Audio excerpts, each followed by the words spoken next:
السلام علیکم ورحمۃ اللہ وبرکاتہ۔ الحمد للہ وکفا وسلام علی عبادہ الذین اصطفیٰ، اما بعد فاعوذ باللہ السمیع العلیم من الشیطان الرجیم، بسم اللہ الرحمن الرحیم۔ الحمد للہ رب العالمین الرحمن الرحیم مالک یوم الدین، ایاک نعبد و ایاک نستعین، اہدنا الصراط المستقیم صراط الذین انعمت علیہم غیر المغضوب علیہم ولا الضالین، آمین۔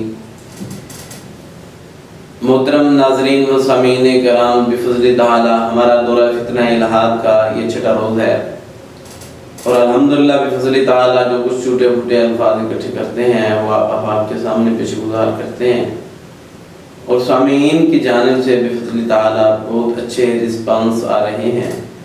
اللہ تعالیٰ تمام احباب کی، تمام دوستوں کی یہ محنت، یہ کوشش، یہ محبت اللہ تعالیٰ اپنے بارگاہ عالیہ کے اندر قبول و منظور فرمائے، اور صحیح معنوں کے اندر ہمیں دین کی خدمت کرنے کی توفیق نصیب فرمائے۔ محترم ناظرین کرام، پیچھے جو چیزیں ہم فتنہ الہاد کے حوالے سے، ملحدین کے حوالے سے ذکر کرتے آئے ہیں، ملحدین کے اعتراضات اور ان کے جواب مختصر انداز کے اندر دینے کی کوشش کی ہے، اور آج ہم ایک نہایت اہم ٹاپک کی طرف آتے ہیں کہ اس کائنات کی ابتدا اور اس کائنات کی اختتام کے بارے میں اسلام اور سائنس کا کیا نظریہ ہے، اور یہ ملحدین کا کیا نظریہ ہے، کیا عقیدہ ہے، اور اسلام اس کے بارے میں کیا کچھ کہتا ہے، اس کے بارے میں انشاءاللہ بفضل تعالی ہم بحث کریں گے، اور انشاءاللہ آج تھوڑا جو پچھلے لیکچر میں وعدہ ہوا تھا اس کے بارے میں بھی ڈسکس ہوگی آخر کے اندر۔ تو کائنات کی ابتدا کے اندر کائنات کو کس نے بنایا ہے؟ ملحدین کہتے ہیں کہ کائنات خود بخود بنی، جو بگ بینگ تھیوری یہ پیش کرتے ہیں کہ کائنات خود بخود بنی، اور اس کے بعد انسان کے بننے کی جو ایولیوشن نظریہ ارتقاء کے اندر آپ کو تمام بات جو ہے وہ بتا چکا ہوں کہ اس سے ان کا نظریہ یہ ہے کہ انسان بنائے۔ اب دنیا، کائنات اور انسان کے بننے کے بعد یہ کہتے ہیں کہ اس کا اختتام بھی اسی طرح خود بخود ہو جائے گا۔ تو یہ بات یاد رکھیں کہ جس بندے نے جو چیز بنائی ہو وہی اس چیز کی حقیقت کو جانتا ہے، اس چیز کے اندر کیا ہے، اس چیز کی جو ہے معیار کتنا ہے، مدت کتنی ہے، وہ کتنی مدت تک وہ چیز جو ہے وہ چل سکتی ہے۔ اگر یہ دیکھیں کہ ایک سیل فون ہے، اگر آپ اس کو دیکھیں تو اس کی بھی کئی سال تک جو ہے وہ مدت چلنے کی ہے، بعد میں کسی اور کمپنی کے آنے کی وجہ سے اس کی جو ہے وہ قیمت لو ہو جائے گی، کیونکہ مارکیٹ میں اچھے موبائلز آتے ہیں۔ تو جب ایک موبائل جس نے بنایا ہے اسے پتہ ہے کہ اس کا کتنا معیار ہے، اس کے اندر کتنا جی بی ہے، یہ کتنا پاور رکھتا ہے، اس کی بیٹری کی کتنی طاقت ہے، اس کا کیمرہ کتنا اچھا ہے، اس کی کیمرے کی کتنی پاور ہے، یہ کہاں کا جو کنیکشن ہے کہاں پہ لگا ہے، یہ وہی جانتا ہے۔ اب دیکھیں کہ ایک مکان ہے، ایک گھر ہے، جو بندہ اس کو تعمیر کر رہا ہے، اس کے اندر جو بجلی کی وائرنگ کا کام ہوا ہے، ایک وہ جو ہے مزدور جو ہے، وہ مستری جو ہے، جو اس کا کام کرتا ہے، جو اس کو ساری شٹرنگ کرتا ہے، اپنی سوچ کے مطابق جو ہے وہ کنیکشن لگاتا ہے۔ اگر اسے پتہ ہوتا ہے کہ کہاں پہ جو ہے وہ جوڑ غلط لگا ہوا ہے، کہاں سے خطرہ ہو سکتا ہے، کہاں پہ، یعنی کہ حقیقت کو جاننے والا وہی بندہ ہوتا ہے جس نے اس چیز کو بنایا ہے۔ اب سائنسی دلائل بھی یہی بات کہتی ہے کہ کائنات جو ہے وہ ایک نہ ایک دن جو ہے وہ ختم ہونے والی ضرور ہے۔ جس طرح اس کی ابتدا ہوئی ہے اسی طرح اس کا اختتام بھی ہونا ہے۔ اللہ تعالیٰ نے اس کائنات کی ابتدا کی ہے اور اختتام بھی اللہ تعالیٰ ہی کریں گے۔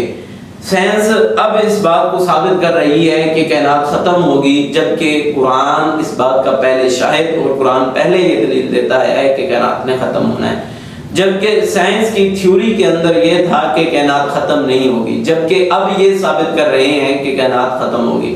اب دیکھیں ملحدین کے نظریات جو سائنس کی بنیاد پر رکھے ہوئے ہیں، ان کے نظریات کچھ زیادہ دیر تک نہیں کھڑے رہتے بلکہ جلد ہی پایہ تکمیل تک پہنچ جاتے ہیں۔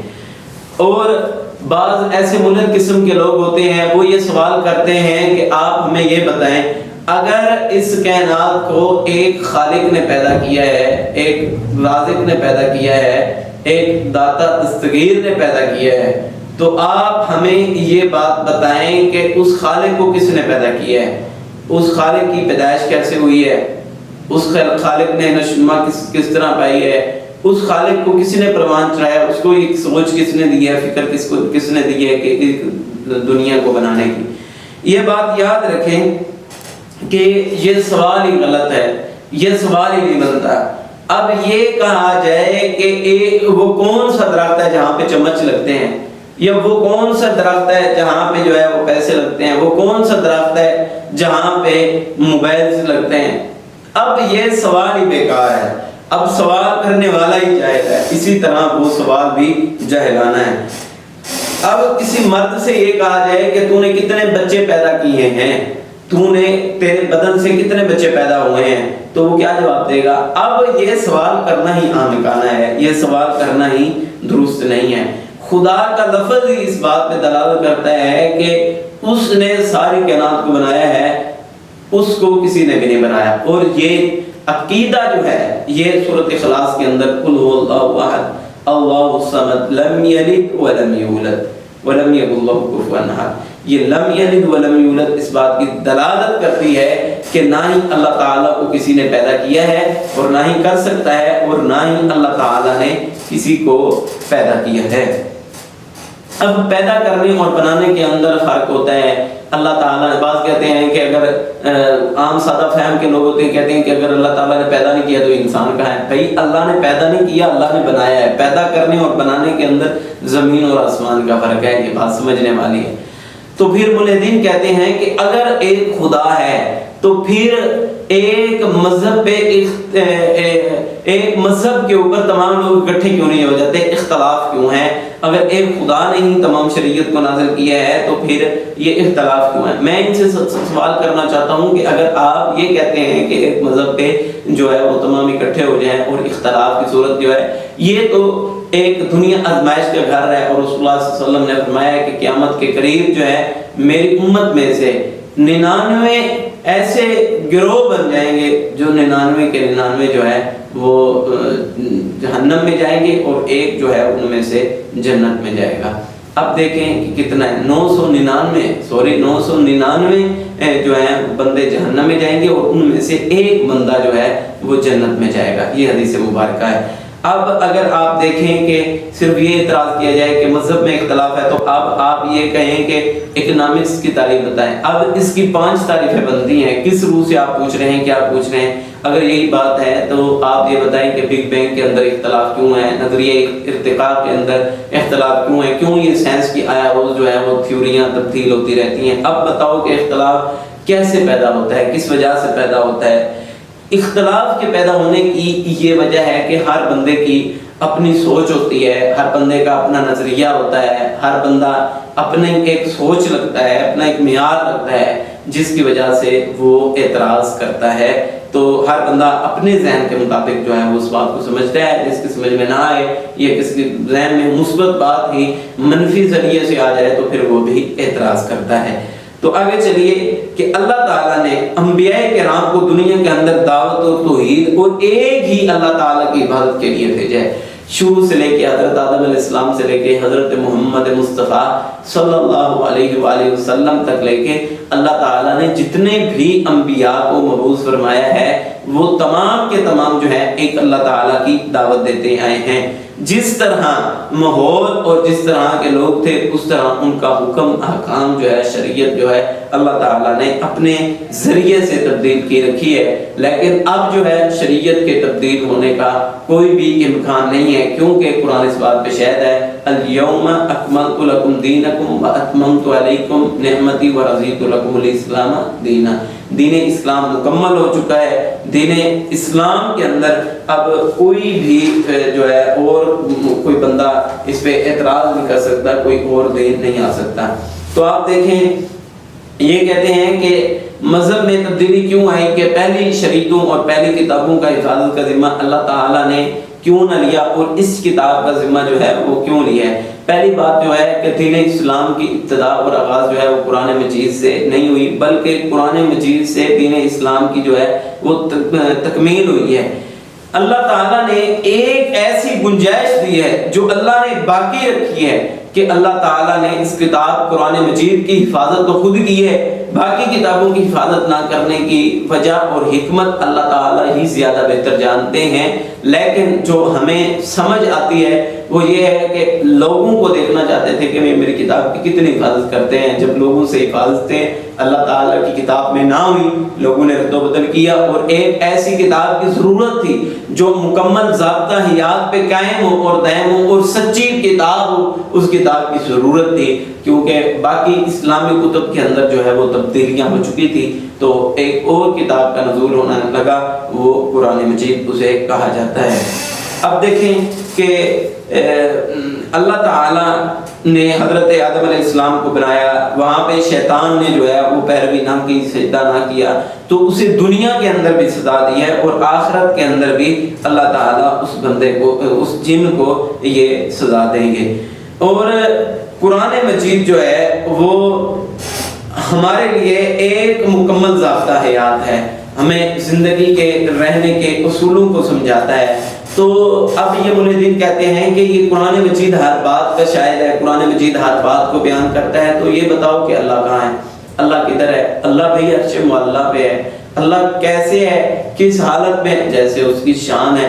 کیا اللہ کے آنکھ کیسے ہیں، ہاتھ کیسے ہیں؟ بھئی جس طرح اس کی شان ہے اسی طرح اس کے ہاتھ پاؤں ہیں، اس کے کان ہیں، اسی طرح جس طرح اس کی شان ہے نا اسی طرح ہے۔ لیسا کمثلہ شیء، اس کی شان کی مثل جو ہے کوئی چیز بھی نہیں ہے، اور اللہ تعالیٰ کے لیے مثالیں بھی نہیں دی جا سکتی۔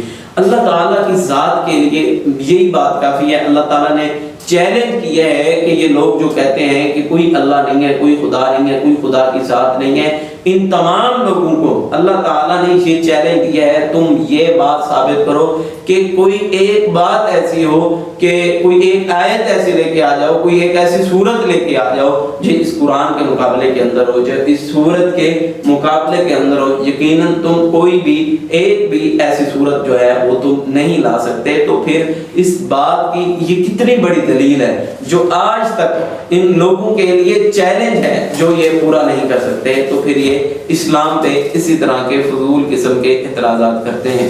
قرآن کا دعویٰ جو ہے یہ کوئی معمولی دعویٰ تو نہیں ہے، یہ بہت ہی حیرت انگیز دعویٰ ہے کہ قرآن مجید کا یہ دعویٰ کتنا پیچیدہ اور کتنا پختہ قرآن مجید کا یہ دعویٰ ہے۔ آپ دیکھ سکتے ہیں کہ قرآن مجید نے کتنا عرصہ ہو گیا یہ چیلنج کیا، آج تک کسی بندے نے اس کا جواب نہیں دیا۔ شعراء بھی آئے ہیں، ادیب بھی آئے ہیں، مصنف بھی آئے ہیں، تمام کے تمام مصنفین نے اپنی قلموں کو چھوڑ دی ہے۔ کوئی بھی مصنف یہ نہیں کہتا کہ میں نے یہ کتاب لکھی ہے، اس کے مقابلے کے اندر کوئی اور کتاب جو ہے وہ نہیں لکھی جائے گی، جبکہ قرآن مجید کو وہ امتیاز حاصل ہے کہ اس کتاب کے بعد کوئی اور کتاب نہیں آئے گی۔ ایک مصنف اپنی قلم کو چھوڑ دیتا ہے، لیکن یہ کلام الہی ہے، اور آج سائنس کی جدید ٹیکنالوجی جو قرآن مجید سے اخذ کر کے یہ چیزیں بنا رہے ہیں، اخذ کر کے بنا رہے ہیں، یقیناً یہ قرآن مجید آج بھی ان لوگوں کے لیے ایک بہت بڑی دلیل ہے اگر ان کو سمجھا جائے۔ تو اللہ تعالیٰ کی اس دعوے کے اوپر جو ہے وہ عرب کے کئی لوگ جو ہیں وہ اس میدان کے اندر آئے کہ وہ قرآن مجید کو بنائیں اور قرآن مجید کے اندر جو ہے نا وہ رد بدل کی جائے، لیکن کوئی بھی اس کا رد و بدل نہ کر سکا۔ سب سے پہلے جو ہے اس قرآن مجید کا رد و بدل کرنے کے لیے لبید بن ربیعہ میدان کے اندر آئے۔ اس وقت کے عربی کے مشہور شاعر تھے، انہوں نے بیت اللہ کے اندر نا ایک شاعرانہ نظم لکھ کے جو ہے نا وہ لٹکا دی۔ حضرت علی المرتضیٰ رضی اللہ تعالیٰ نے سورۃ کوثر لکھ کے لٹکا دی۔ تو جب اس نے یہ پڑھی تو یہ کہنے پہ مجبور ہو گیا کہ یہ کلام کسی بندے کا کلام نہیں ہو سکتا، یہ کلام تو ایک اللہ کا ہے، ایک خالق کا ہے، ایک داتا کا ہے، یہ کلام کسی بھی بندے کا نہیں ہو سکتا۔ دیکھیں آج اسی بات سے اگر یہ بات سمجھ لی جائے تو یقیناً قرآن وہ عظیم کتاب ہے جس کے مقابلے کے اندر آج کوئی بھی کتاب نہیں آ سکی۔ قرآن مجید کے نزول کے 100 سال بعد ایک ایسا بدبخت پیدا ہوا ابن مقفع نام کا، اس نے حرکت کی کہ قرآن مجید کو تبدیل کرنا کہ یہودیوں اور عیسائیوں نے کہا کہ ہم آپ کو منہ بولتا انعام دیں گے، آپ قرآن مجید کے اندر تحریف کر دیں، قرآن مجید کے اندر تبدیلی کر دیں۔ تو انہیں منہ بولے پیسے دیے گئے، انہیں ایک کمرے میں بند کر دیا گیا۔ 6 ماہ کے بعد جب یہ لوگ گئے اور وہاں پہ جا کے دیکھا تو وہ اس نے قلم پکڑی ہوئی ہے اور سوچ رہا ہے اور کمرے کے اندر کاغذ دکھا رہے ہیں۔ فرمایا کیا ہے؟ فرمایا کہ یہ قرآن جو ہے یہ کسی انسان کا کلام نہیں ہے بلکہ یہ اللہ تعالیٰ کا کلام ہے۔ اور 20ویں صدی کے اندر امجد حسین نامی شخص جو ہے وہ انڈیا کا یہ شخص ہے، اس نے بھی کوشش کی ہے لیکن کچھ بھی نہیں کر سکا۔ اس کتاب کی اتنی بڑی طاقت ہے کہ کوئی بھی بندہ جو ہے وہ اس کے چیلنج کو آج تک نہ توڑ سکا ہے اور نہ ہی اس کے چیلنج کو توڑ سکتا ہے۔ اب اگر یہ بات ہے کہ اگر ہم کسی چیز کی تفصیلات کو جان لیں، جانچ لیں، کیا ان کی اس تفصیلات کو جانچنے کے بعد کیا ہم اس کی حقیقت کا، کیا ہم اس کی اصلیت کا کیا انکار کر سکتے ہیں؟ یقیناً ہم اس کی اصلیت کا انکار جو ہے یہ نہیں کر سکتے۔ اب جو ہے جو سورج کس طرح نکلتا ہے، کس نے اس کو بنایا ہے؟ یہ اللہ تعالیٰ نے بنایا ہے۔ یوں کہنا یہ خود بخود چل رہا ہے، یہ ہمکانہ سوچ ہے، بیوقوفانہ سوچ ہے کہ جو چیز نہ خود بخود بن سکتی ہے نہ خود بخود چل سکتی ہے، اس کو چلانے والی ایک ذات موجود ہے، ایک خالق موجود ہے جو اس کو چلا رہی ہے۔ اگر یہ ایک سیل فون ہے، یہ بھی محتاج ہے ہمارا کہ ہم اسے چلائیں۔ اگر کوئی بھی چیز ہے، بائک ہے، آپ کی کار ہے، آپ کی ضروریات کی چیز ہے، جب تک آپ اس کو استعمال میں نہیں لاؤ گے تو وہ استعمال میں نہیں ہو سکتی۔ اگر ایک دنیا میں استعمال لانے والا اس کو استعمال نہ کرے تو وہ استعمال میں نہیں لا سکتی۔ تو اتنی بڑی کائنات کا نظام جو ہے وہ خطبہ چل رہا ہے، تو یہ تو ایک احمقانہ سوچ ہے اور اسلام پہ اعتراض ہی کرنا ہے۔ اب دیکھیں، ایک بندے نے ایک واشنگ مشین تیار کیا، اسے پتہ ہے کہ کون کون سا پرزہ جو ہے وہ کہاں پہ لگے گا، کیا ہے۔ پہلے جب اس نے بنا کے لوگوں کو متعارف کروایا، بتایا، تو پھر لوگوں کو پتہ لگا، تو اس سے پہلے جو ہے وہ لوگوں کو پتہ نہیں لگا۔ یعنی کہ جو کام جو ہے اسلام کے اندر موجود ہے ہم اس کو اپنائیں، اور جو کام اسلام کے اندر نہیں ہے ہم اس کو ترک کر دیں، چھوڑ دیں، مولدانہ سوچ کو چھوڑ دیں، اور جو باتیں ہمیں اسلام کہتا ہے ہم اس پہ پیرامند ہو جائیں۔ یقین جانیے کہ اگر یہی بات ذہن میں آ جائے کہ یہ اتنے بڑے قرآن کے معجز ہونے کے، یہ قرآن کے دعوے کو آج تک قرآن کے چیلنج کو نہیں توڑ سکے، تو یہی بات اگر سمجھ میں آ جائے تو یہی بات ایک مسلم کے لیے ایک دلیل کے طور پہ کافی ہے، اور ایک ملحد تک اگر یہ بات اور یہ پیغام میرا پہنچ رہا ہے تو وہ بھی سوچے کہ قرآن مجید کے بارے میں کہ ایک صورت وہ بنائے، کوشش کرے اپنی، تو یہ نہیں بنا سکتا۔ تو اگر اس کے آباء و اجداد یہ کوششیں کرتے کرتے تھک گئے ہیں تو یہ کیا چیز ہے، یہ کس باغ کی مولی ہے؟ تو لہذا ہر حالت میں اسلام کو اپنانا ہوگا۔ تو ملحدین کے جو سوچ ہے وہ کہتے ہیں کہ عورت کے ساتھ ناانصافی ہوئی ہے، عورت کو جنت کے اندر جو ہے جی ایک خامد ملے گا، جبکہ ایک مرد کو جو ہے وہ 70 حوریں ملیں گی۔ یہ اعتراض کرتے ہیں اسلام پہ کہ اگر اسلام اتنا ہی سچا ہے تو اسلام نے پھر ناانصافی کیوں کی ہے؟ یہ تو اسلام کی ناانصافی ہے۔ یہ بات یاد رکھیں کہ ایک انسان کی غیرت ہوتی ہے، ایک انسان کوئی بھی مرد یہ دنیا کے اندر نہیں چاہتا کہ میری بہن کے 4 شوہر ہوں، میری ماں کے 4 جو ہیں اس کے خامد ہوں، یہ بات وہ نہیں کہہ سکتا، اس کی غیرت کے خلاف ہے۔ اگر دنیا میں ایک بندہ غیرت کرتا ہے تو یہ غیرت مند اور جرأت مند بات ہے، تو اس پر اعتراض کرنا یہ فضول قسم کا اعتراض ہے۔ اور دوسری بات یہ ہے کہ اللہ تعالیٰ نے عورت کو جو ہے وہ حصہ دیا ہے، وراثت میں سے حصہ دیا ہے، عورت کو کمزور نہیں بنایا، جبکہ گھر کی ذمہ داری، گھر کو چلانا، بیوی کا خیال رکھنا، اس کے اخراجات، اس کے دیکھ بھال، اس کے کھانے پینے کا نظام، اس کی رہائش کا نظام، اس کے تمام دیکھ بھال کا ذمہ جو ہے اللہ تعالیٰ نے مرد کو دیا ہے۔ اب یہ ناانصافی ہے یا انصاف ہے؟ مرد کو سارا کچھ ہی مرد کو دے دیا گیا ہے۔ اگر وراثت میں سے اس کو 2 حصے دی جاتی ہیں تو اس پہ ذمہ داریاں بھی زیادہ ہیں۔ عورت پہ تو کیا ذمہ داری ہے کہ گھر میں بیٹھ کے اس نے بچوں کی پرورش کرنی ہے، بچوں کی دیکھ بھال کرنی ہے، اس کے گھر کی حفاظت کرنی ہے، اس کی عزت آبرو کی حفاظت کرنی ہے۔ اگر یہی چیزیں سمجھ میں آ جائیں تو میرے خیال میں یہی باتیں ہی کافی ہیں۔ اور اللہ تعالیٰ نے جس طرح ایک قرآن کی صورت کے اندر ہمارے لیے ایک معجزہ پیدا فرمایا ہے، اس طرح حدیث مبارکہ کے اندر سے بخاری کے اندر بھی موجود ہے، 4814 نمبر حدیث ہے، اور مسلم کے اندر 2925 نمبر حدیث ہے، نسائی کے اندر 2077 نمبر حدیث ہے۔ ان تینوں حدیثوں سے یہ بات ثابت ہوتی ہے کہ انسان کے اندر اللہ تعالیٰ نے ایک دمچی کی ہڈی رکھی ہے جس سے اللہ تعالیٰ نے اسے بنایا ہے، تخلیق کیا ہے۔ یاد رکھیں جب انسان کو زمین کے اندر دفن کر دیا جاتا ہے تو یہ کل سڑ جاتا ہے، ختم ہو جاتا ہے، لیکن اس کی دمچی کی ہڈی باقی رہتی ہے۔ تو اس بات کو غلط ثابت کرنے کے لیے دو سائنسدانوں نے اپنی پوری کوشش کی، عبد الماجد اور ڈاکٹر عثمان نے اپنی پوری کوشش کی کہ ایک پتھر کو لے کے، اس ہڈی کو لے کے اوپر سے رگڑا اور کہ یہ ختم ہو جائے، دیکھتے ہیں ختم ہوتی ہے یا نہیں ہوتی۔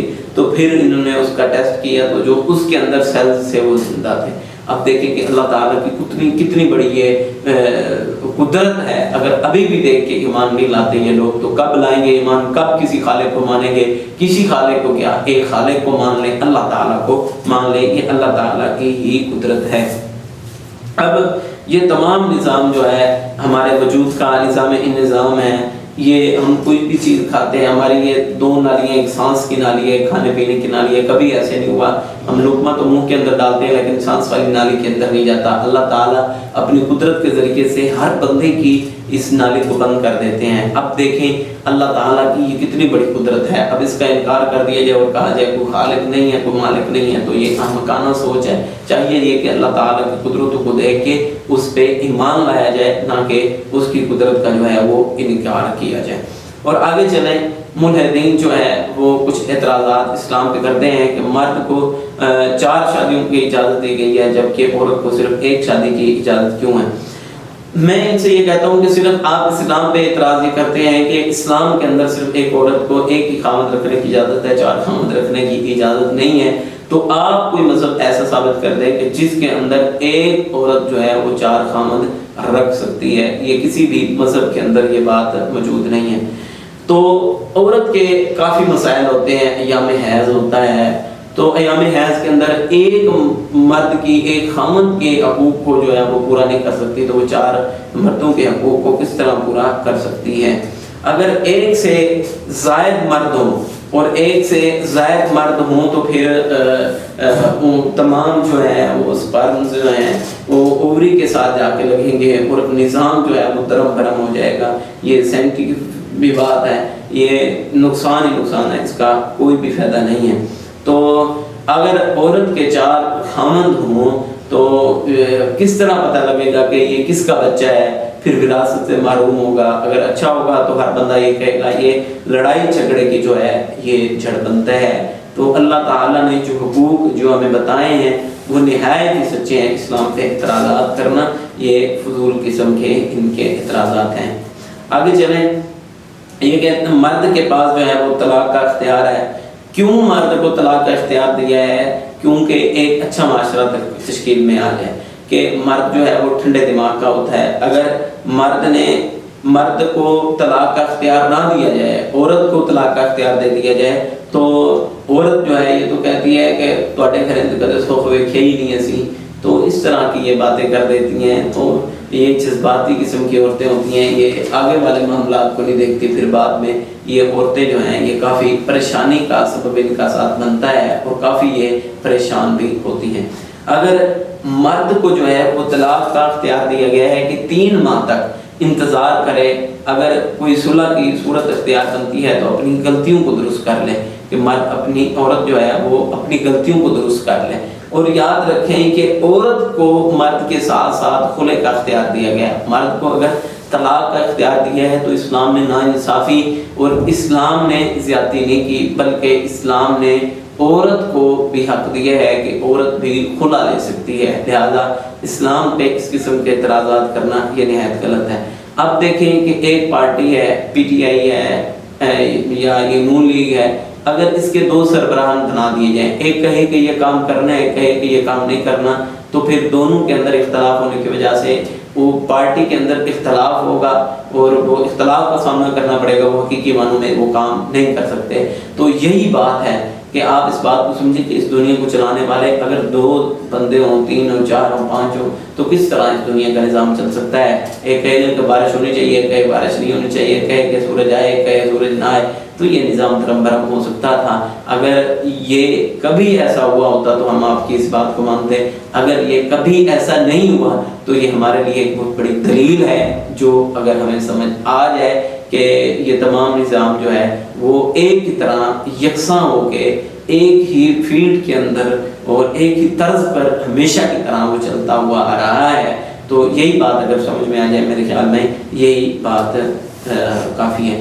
اگر مثال کے طور پہ عورت کو طلاق کا اختیار دے دیا جاتا ہے، ایک کمرے میں خامد اور میاں بیوی بیٹھی ہیں، تو یہ دونوں جی بیٹھے ہوئے ہیں، بیوی کہتی ہے کہ تانوں طلاق ہے، تانوں طلاق ہے، تانوں طلاق ہے، طلاق کہہ دیتی ہے، وہ ایک مجلس میں 3 طلاق کا معاملہ ہو رہا ہے، لیکن طلاق ہو جاتی ہے، مرد اٹھ کے عورت کو پکڑ کے اپنی خواہشات پر پوری کر لیتا ہے، تو اب بتائیں کہ اب جو ہے وہ طلاق کا معاملہ کدھر گیا ہے؟ تو اس لیے طلاق کا اختیار دیا ہے کہ جو طلاق کے بارے میں پوری طرح عمل پہ بھی اتر سکیں۔ مرد اور عورت کا تعلق جو ہے نا، یاد رکھیں یہ پرائیویٹ کمپنی کی طرح ہے، پرائیویٹ نوکری کی طرح ہے، کیونکہ اس بندے کو ڈر لگا رہتا ہے کہ کہیں مجھے جو ہے نا اس فیلڈ سے نکال نہ دیں، اس کمپنی سے نکال نہ دیں۔ اسی طرح عورت کو ہمیشہ یہ ڈر لگا رہتا ہے کہ مجھے یہ طلاق نہ دے دے، مجھے چھوڑ نہ دے، تو یہ عورت ہمیشہ ڈرتی رہتی ہے تاکہ یہ سنبھل کر رہے اور سوچ سمجھ کر رہے اور معاشرہ جو ہے وہ ایک اچھا تشکیل میں آ جائے۔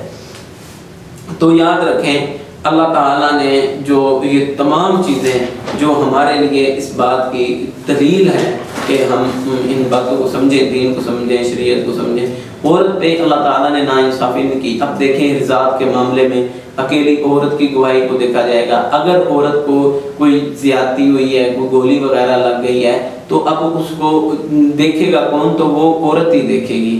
تو دوسری صورت میں کہ اگر عورت کو غسل دیا جائے تو عورتوں کو ہی کہا گیا ہے کہ تم نے غسل دینا ہے، نہ کہ مردوں کو کہا ہے کہ تم نے غسل دینا ہے۔ اب سیدہ عائشہ رضی اللہ تعالیٰ عنہ وہ خاتون ہیں، یہ رسول اللہ صلی اللہ علیہ وسلم کی بیوی ہیں اور دین اور شریعت کو اپنانے والی ہیں، اکیلی ان کی گواہی کو اسلام نے قبول فرمایا ہے۔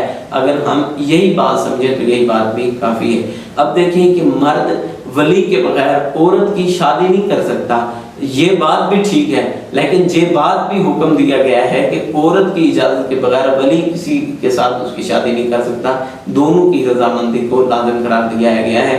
یہ ظالمانہ نہ ہوا بلکہ یہ انصاف ہوا۔